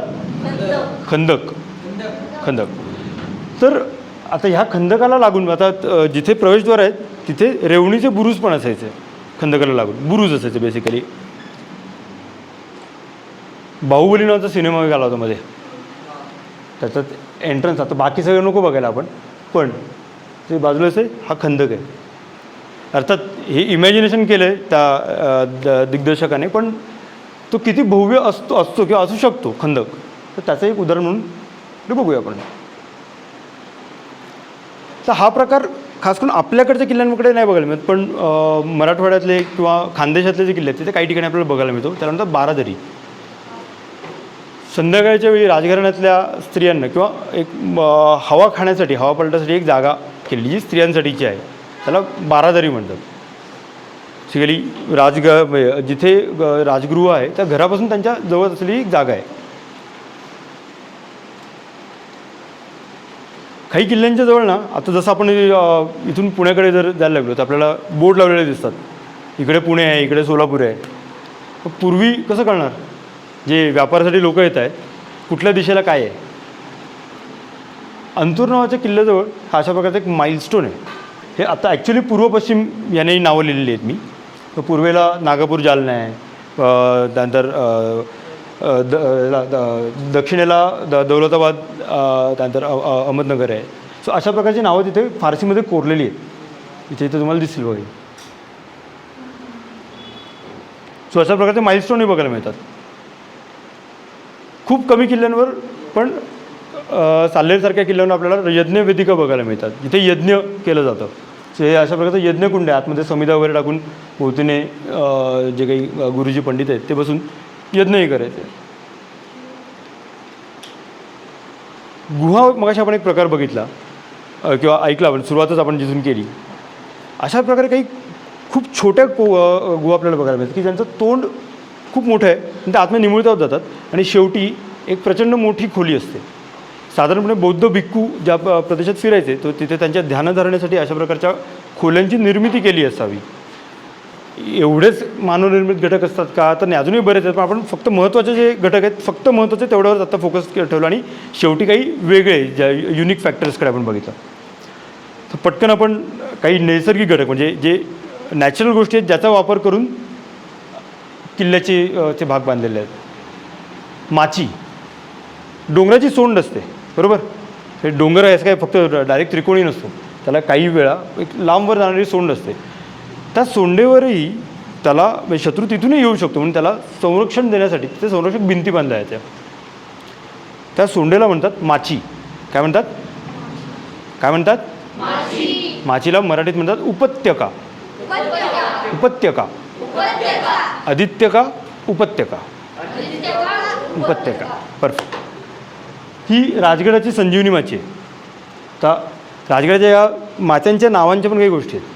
तर संजीवनी माची म्हणजे काय, या परत दंतकथा आहे, त्याला लिखित काहीच हे नाही आहे, पण त्या सोर्सेसमुळे त्यांची नावाची उत्पत्ती कशी झाली तर याचा एक अंदाज घेतात की ज्यावेळी याचं काम सुरू होतं माचीचं, तेव्हा सुरुंगाचा एक स्फोट झाला आणि त्यात एक माणूस लांब उडून पडला. सगळ्यांना वाटलं अरे आता हा गेला, आता काही वाचणं शक्यच नाही. सरप्रायझिंगली त्याला थोडंफार खरचटलं होतं, त्या व्यतिरिक्त त्याला काही फार काही लागलं नव्हतं, म्हणजे त्याला संजीवन मिळालं. त्यानावरून संजीवनी माची दंतकथा आहे. याला कथेला आधार काही नाही, कुठे लिहिलेली नाही, पण आजूबाजूच्या गावात ऐकली जाणारी ही कथा आहे. या माचीचं वैशिष्ट्य अजून एक असं आहे की याला दुहेरी तटबंदी आहे. म्हणजे साधारण जर ह्या भागात इथे तुम्हाला मध्ये गॅप दिसते, तिथून मधून आपण चालत जाऊ शकतो. तर ही फंजी आहे इथे बाजूला, तर फंजीच्याही बाजूला आतमध्ये तो खड्डा आहे. याच्याबरोबर दुहेरी तटबंदी आपल्याला बघायला मिळते. इथे मुख्य बुरुजाला लागून इथं परत तुम्हाला एक त्याला बाहेरून एक सेफ्टी दिलेली दिसते, चिलखत म्हणतो आपण त्याला, चिलखती बुरुज आहे तो. संजीवनी माचीवर इथे मध्ये पाण्याची टाकी दिसतात आपल्याला, इथे दिसतं आहे, इथे एक दिसतं आहे, इथे अलीकडच्या बाजूला एक सदरही आहे.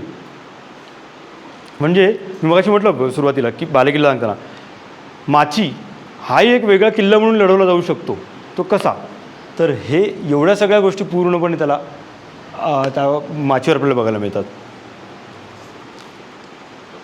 राजगडाची दुसरी माची आहे सुवेळा. महाराजांनी ज्यावेळी या माचीचं बांधकाम सुरू केलं त्यावेळी परत ही दंतकथाच आहे, पण नावाच्या उत्पत्तीबद्दल आपण फक्त एवढी.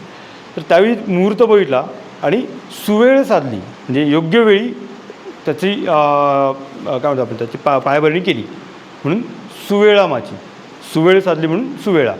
परत मुहूर्त बघितला होता का, कितीचा होता नाही माहिती, असं काही कुठे लिहिलेलं नाही आहे.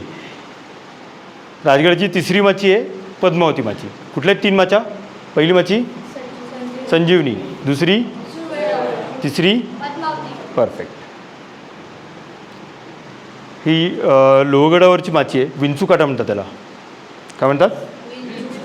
विंचूकाटा. विंचूकाटा.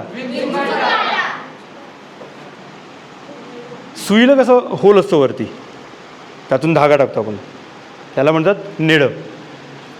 डोंगरामध्ये पण जे पडलेलं होल असतं त्याला नेडं म्हणतात. सह्याद्री कशापासून बनला आहे? सह्याद्रीचा दगड कोणता आहे? बेसॉल्ट, बरोबर ना? नाही शिकलो का? शिकवलं नाही? भूगोल बदललं वाटतं. तर या बेसॉल्टमध्ये कंटिन्युअस ऊन, वारा, पाऊस ह्याच्या माऱ्यामुळे ना एक छोटंसं होल जे खूप मोठं होत जातं, त्याने नेड्यांची निर्मिती होते. अशा प्रकारची नेडी आपल्याला महाराष्ट्रातल्या बऱ्याच किल्ल्यांवर बघायला मिळतात. राजगडावरचं एक प्रचंड मोठं नेडं आहे. हा नाशिक जिल्ह्यात येतो. समोर हा साल्हेर सालोट आहे, त्याच्या समोरच्या बाजूला आहे. नेडं कशाला म्हणतात का आलं ना, डोंगरात पडलेलं होल. आपल्याला सगळ्यांना माहिती आहे कोकण आणि घाटमाथा याच्यामध्ये सह्याद्री रांग आहे, बरोबर. तर घाटमाथ्यावरून कोकणाकडे जी दरी उतरते, जो कडा उतरतो त्याला कोकणकडा म्हणतात. तर साधारणपणे हरिश्चंद्रगडावरचा कोकणकडा फार प्रसिद्ध आहे, पण कोकणकडा हा थ्रूआउट सह्याद्रीत आपल्याला बघायला मिळतो. 1936 सालची एक गोष्ट आहे. एक ब्रिटिश अधिकारी होता साईक्स नावाचा, तो घोड्यावरून फिरत असताना एका हरिश्चंद्रगडाच्याच कड्याजवळ आला. तो कडा म्हणजे कसं आहे, इथं टिपॉय जर बघितलं ना तर हा किल्ला आहे आणि इथं डायरेक्ट ड्रॉप आहे, असा 1800 फुटाचा ड्रॉप आहे तो. आणि तो घोड्यावर बसलेला असताना त्याच्या मागे सूर्यप्रकाश आहे आणि समोर दरीत ढग आहे. त्यावेळी त्याला त्याची स्वतःची सावली त्या ढगांवर पडलेली दिसली आणि तिच्या भोवती वर्तुळाकार एक इंद्रधनुष्य बघायला त्याला मिळालं. हे त्याने लिहून ठेवलेली, त्याने केलेली नोंद आहे. ह्या प्रकारच्या गोल इंद्रधनुष्याला म्हणतात इंद्रवज्र. काय म्हणतात? इंद्रवज्र. इंद्रवज्र. काही किल्ल्यांना आपल्याला अशा प्रकारच्या नैसर्गिक खाचाही बघायला मिळतात. हे आता जर आपण मगाचा माचीचा जर कॉन्सेप्ट जर डोक्यात ठेवला तर ही असं अखंड माची आहे, त्याला मध्ये खड्डा आहे असं आपण विचार करू. हा खड्डा पण खूप मोठा आहे, तो फोटोत दिसतोय तेवढाच छोटा नाही आहे तो, साधारण एक 100 फुटाचा वगैरे तो खड्डा आहे तो. हा किल्ला आहे धोडप. कुठला? धोडप. त्याचा आकार कसा छान आहे ना, शिवलिंगाच्या शंकराच्या पिंडीसारखा आकार आहे त्याचा. आता फक्त याच्यावरूनच गोष्टी समजतात का? तर कधीकधी ना दंतकथांमधून सुद्धा किल्ल्यांचा इतिहास हा लिहिला गेलेला आपल्याला बघायला मिळतो. परत लिहिला गेलेला नसतो, पण त्या समाज माध्यमात तो चालत आलेला असतो. तर एक छोटीशी एक दंतकथा ऐकू आपण. हरिहर नावाचा किल्ला मगाशी आपण मगासून बघितला, जो पायऱ्यांसाठी प्रसिद्ध आहे म्हटलं. हरिहरला एक आहे की तिथे त्याला एकच दरवाजा आहे, ठीक आहे. त्याला बाकी पूर्ण वेढा घालता येईल असं आहे, पण त्याला दुसरा दरवाजा नाही आहे. आज्ञापत्रातलं एक वाक्य आहे, गडास एक दरवाजा थोर ऐब. ऐब म्हणजे पाप. पण इथे ते पाप आपल्याला बघायला मिळतं. दरवाजांच्या सांगताना मगाशी एक मुद्दा माझ्याकडून निसटला किंवा राहिला, तो म्हणजे चोर दरवाजा एक प्रकार असतो. चोर दरवाजा म्हणजे काय की जो एरवी चोर आहे की तिथून चोरांना एंट्रीसाठी ठेवलेला दरवाजा नाही. चोर दरवाजा म्हणजे जिथे मुख्य दरवाजा सोडून अजून एक दरवाजा जो एरवी चिणलेला असायचा आणि योग्य वेळी म्हणजे कधी गड पडत असेल वगैरे तर पळून जाण्यासाठी किंवा अशा ह्याच्यासाठी त्याचा वापर केला जायचा. रायगडाला वाघ दरवाजा नावाचा एक चोर दरवाजा आहे. त्याचा अर्थात तो खूपच मोठा आहे चोर दरवाजा कॉन्सेप्टसाठी. पण 1689ला जेव्हा रायगड पडला तेव्हा राजाराम महाराज त्या वाघ दरवाजातून निसटले अशी आपल्याला एक नोंद बघायला मिळते. पण हरिहरला हा एकच दरवाजा आहे. मगाशी आपण ज्या पायऱ्या बघितल्या ना त्या ह्या इथे आहेत. त्या पायऱ्या थोडासा फोटो ब्लर झाला माहिती समोर, इथे त्या पायऱ्या आहेत, इथं तो दरवाजा आहे. तर खाली पूर्ण वेढा बसला होता. गडावर काही लोक होती, ते 100-200 लोक होती. वेढा म्हटल्यानंतर ना बाहेरून आतमध्ये सोर्सिंग बंद करायचं. म्हणजे काय की आतमधून बाहेरून धान्य येऊ द्यायचं नाही, बाहेरच्या फौजेला आत येऊ द्यायचं नाही. म्हणजे त्यांना तो वरचा दारू गोळा त्यांचा संपू शकतो आणि तोपर्यंत तो वेढा ठेवायचा जोपर्यंत लोक गिवअप नाही करत, सोडून नाही देत. सो दंतकथेवरूनही आपल्याला अशा प्रकारे किल्ल्याबद्दलच्या काही गोष्टी आपल्याला समजतात. अगेन असा खूप दंतकथा सह्याद्रीतल्या जवळपास प्रत्येक किल्ल्याच्या आहेत.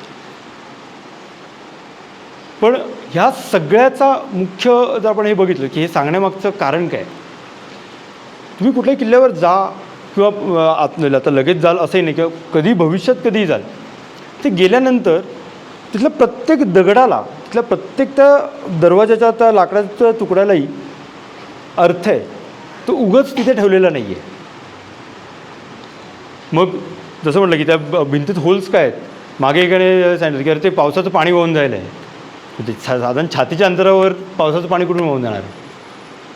मग त्या जंग्या काय आहेत, त्या फंजी काय आहेत, त्या चर्या काय आहेत. कारण हे किल्ले हे आपल्या इतिहासातलं एक महत्त्वाचा घटक आहे आणि ज्याचा इतिहास चांगला त्यातच भविष्य चांगलं.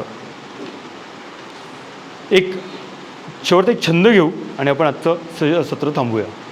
कवी भूषण नावाचा एक कवी होऊन गेला ज्याने छंद लिहिले शिवाजी महाराजांवर. त्यातला एक प्रसिद्ध छंद आहे इंद्रजी मी जंबो पैरा. ऐकला आहे? जर ऐकला तरी आता समोर लिहिला आहे, पण मी म्हणेन माझ्या मागे रिपीट करूया. पण तत्पूर्वी भूषण कोण होता? उत्तर प्रदेशमध्ये तिकवापूर किंवा त्रिविक्रमपूर नावाचं गाव आहे. उत्तर प्रदेशातून महाराष्ट्रात येऊन महाराजांविषयी त्याने भरपूर छंद लिहिलेत. छंद म्हणजे कवितेचा एक प्रकार आहे काव्याचा.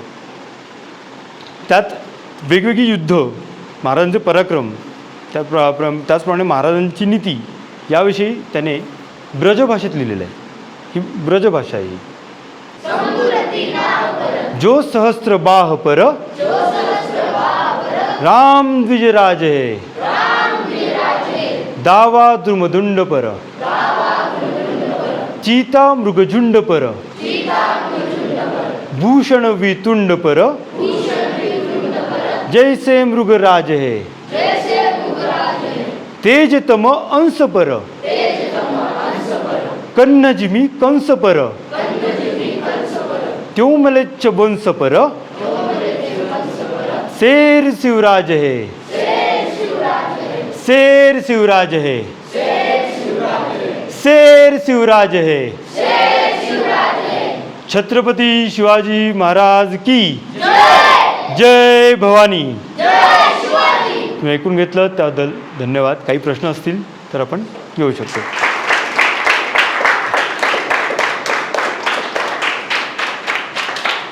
बरं, आवडलं का? समजलं का? आजच्या सत्रापुरतं नाही, तुम्हाला कधीही काही वाटलं, कधी तुमच्या वाचनात काही आलं, काही प्रश्न असेल कधी, तर बिंदास मॅमकडे माझा नंबर आहे, मला कधीही तुम्ही कॉन्टॅक्ट करू शकता. ठीक आहे. हे किल्ल्यांविषयी असं नाही, तुम्हाला बाकी पण काही इतिहासातल्या गोष्टींविषयी काही हे हवं असेल तर नक्कीच मदत करायला आवडेल. तर एक एक घेऊ. मध्ययुगीन काळात किल्ल्याला का महत्त्व दिलं? मध्ययुगीन काळात आत्ता जर आपण बघितलं तर बऱ्यापैकी म्हणजे सिव्हिलायझेशन किंवा हे नागरी वस्त्या खाली वाढलेल्या आहेत भरपूर. मध्ययुगीन काळामध्ये युद्ध किंवा व्यापार ह्या दोन महत्त्वाच्या गोष्टी येतात की युद्धाचे धामधुमीचा काळ होता. जेव्हा किल्ला आहे तेव्हा स्वतःला तुम्ही संरक्षण जास्ती देताय, तेव्हा हे युद्धाच्या काळात असेल किंवा व्यापाराच्या काळात व्यापाऱ्यांना संरक्षण देण्यासाठी असेल, स्वतःचं संरक्षण करण्यासाठी. आता संरक्षणाची तेवढी गरज साधारणपणे नाही. म्हणजे आता पुण्यात आपण जेव्हा राहतो ते आपल्याकडे येऊन शत्रुसैन्य आपला हल्ला करेल हे चान्सेस त्या मानाने कमी आहेत. मध्ययुगीन काळात हे खूप जास्त प्रमाणात होतं, त्यामुळे त्या काळात किल्ल्यांचं महत्त्व वाढत गेलं.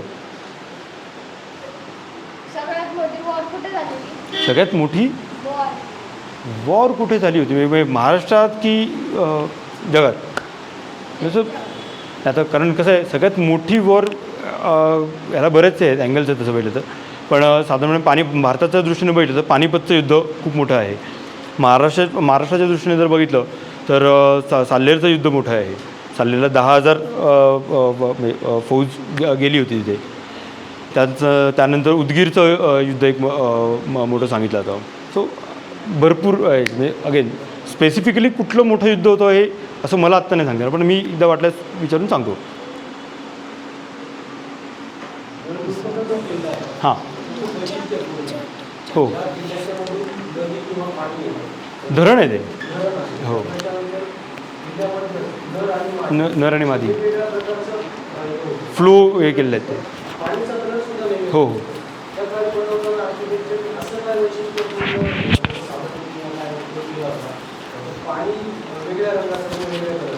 अच्छा, ते तसं बघितलं ना तर एक प्रकारचं फिल्ट्रेशन आहे.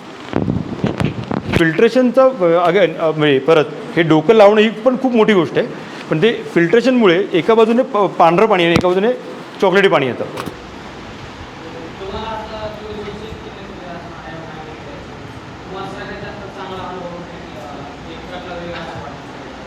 नाही असं हे करणं खूप अवघड आहे, कारण प्रत्येक किल्ल्याचं म्हटलं ना वैशिष्ट्य वेगळं असतं.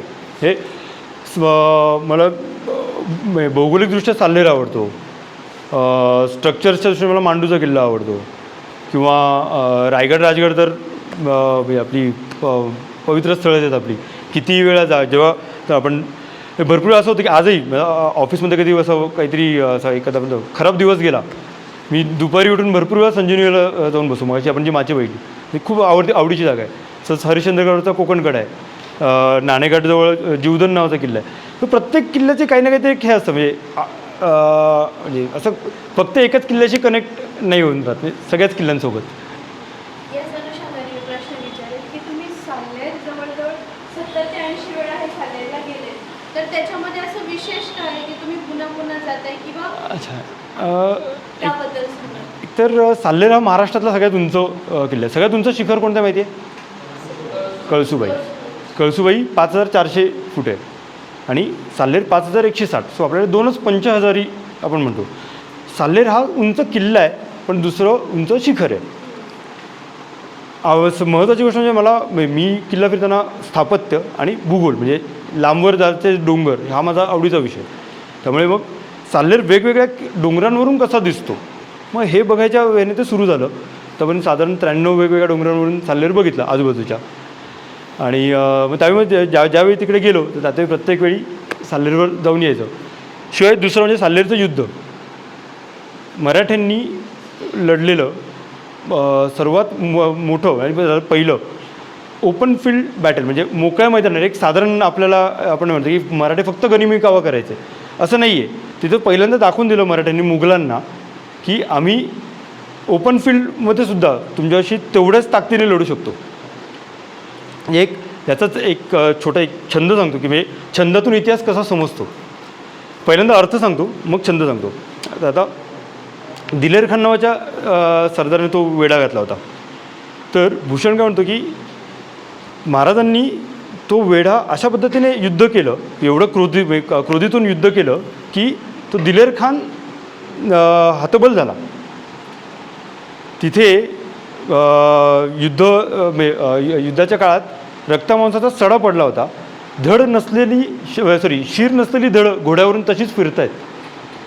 आणि हे बघून, हे सगळं साल्हेरचं वृत्त ऐकून औरंगजेब पण हतबल झाला. छंद सांगतो.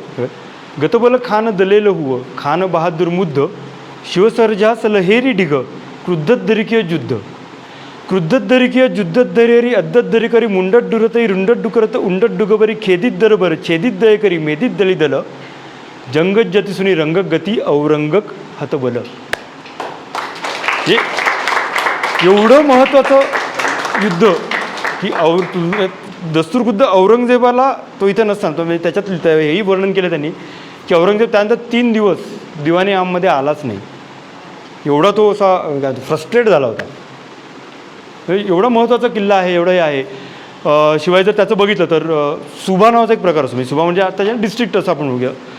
सो साल्हेर अशा ठिकाणी की जिथून एका बाजूला गुजरात, एका बाजूला दख्खन आणि एका बाजूला खानदेश असे 3 सुभ्याच्या बॉर्डर्स तिथे येतात.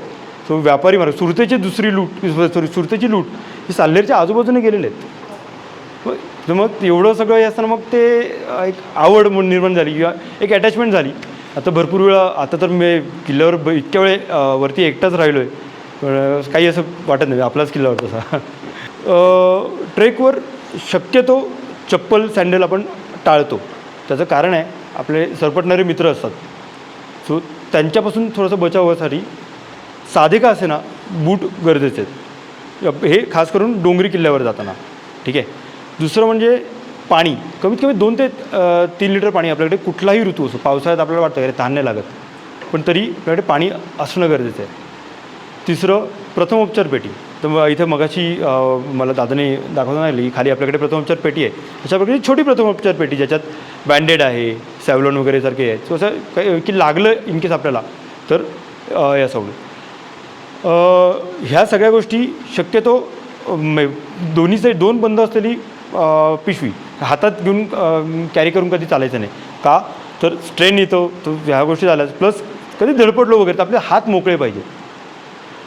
गडावर जाताना ब्लूटूथ किंवा कुठल्या प्रकारचे स्पीकर हे इथे पुण्यात ठेवून जायचे, ते सोबत पण नाही ठेवायचे. सर याची कारणं खूप आहेत. एक तर पहिलीच महत्त्वाचं कारण म्हणजे आपण ज्यावेळी ब्लूटूथवर किंवा स्पीकरवर गाणी लावतो त्याचे व्हायब्रेशन्स हे प्राण्यांची जे ऐकण्याची, कारण त्यांची ऐकण्याची क्षमता आपल्याशी जास्त असते. सो त्यांच्या दृष्टीने ते खूप म्हणजे आत्ता हे मी बोलतो आहे हे त्यांच्या दृष्टीने आवाजाची लेवल ही खूप वरती जाते, तर त्यांना होणारा त्रास आहे. दुसरा एक हे होतं की बऱ्याचदा दगड पडतात, हे होतात. तर जर तुमच्या कानात हेडफोन्स आहेत, तुम्ही गाणी ऐकताय, तर तुम्हाला ते ऐकायलाच नाही येणार. सो जीवितहानी होण्याची पण शक्यता आहे. सो ज्यावेळी किल्ल्यावर जातो तेव्हा लक्ष हे सगळीकडे पाहिजे आपलं. आपापसात गप्पा मारा, पण त्याच व्यतिरिक्त आजूबाजूला काय डोंगर कुठले दिसत आहेत, वेगळी झाडं कोणती दिसत आहेत, डोंगर कोणते दिसत आहेत, पाण्याचे काही सोर्सेस दिसत आहेत का. किल्ल्यावर जाताना बघितलं, मग सांगितलं आता मगाशी आपण जी शिल्पं बघितली ना, त्यातली काय काय शिल्पं लिटरली एवढ्या आकाराची असतात. ही सगळी शिल्पं काही मोठी नसतात, पण ते तेवढी आपण नजर ओपन ठेवली पाहिजे. या व्यतिरिक्त उन्हाळ्यात खास करून फिरताना टोपी, कारण हा एक उष्माघाताचा एक त्रास आपल्याला होऊ शकतो. सो ह्या साधारण गोष्टी सोबत बाळगाव्यात. सर माझा प्रश्न असा आहे की जेव्हा आपण ट्रेक करतो त्या दरम्यान बऱ्याच वेळा पाय सरळ टाकले जातात, पाय घसरण्याचे वगैरे चान्सेस असतात किंवा भीती असते मनात. तर ते कसं पाय आपला कसा पडला पाहिजे? हे कसं आहे थोडंसं म्हणजे सवयीचा भाग पण याच्यात आहे.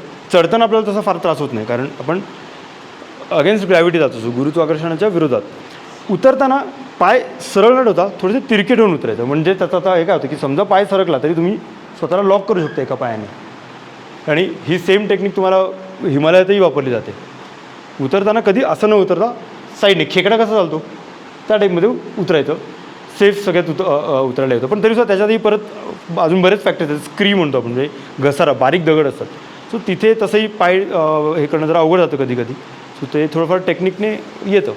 पण सगळ्यात महत्त्वाची गोष्ट, जरी पडलो ते त्याचं टेन्शन नाही घ्यायचं. देवाने आपल्याला हे शरीराची रचनाच तशी व्यवस्थित छान केलेली आहे आपली. आपला पार्श्वभाग जो आहे तो खूप मांसल आहे. तो पडल्यानंतर आपल्याला तसंही त्रास ते काय म्हणतो ॲब्झॉर्ब हे करण्याची त्याची शॉक ॲब्झॉर्बर आहे एक प्रकारचा. तो प्रॉब्लेम कधी होतो, आपण पडताना हात आडवा घालतो, मग हात मोडतो. सो हे साधारण गोष्टी पाळायच्या. असं याचा अर्थ असा नाही की जाऊन धडपडा, पण पडताना म्हणजे अगदीच जिथे असं वाटतं की नाही आता तिथे काही होऊ शकत नाही तर काही हरकत नाही पडलात तरी, पण प्रयत्न करू शकता तुम्ही असं थोडंसं क्रॉसवॉक्स वगैरे घेऊन. ठीक आहे.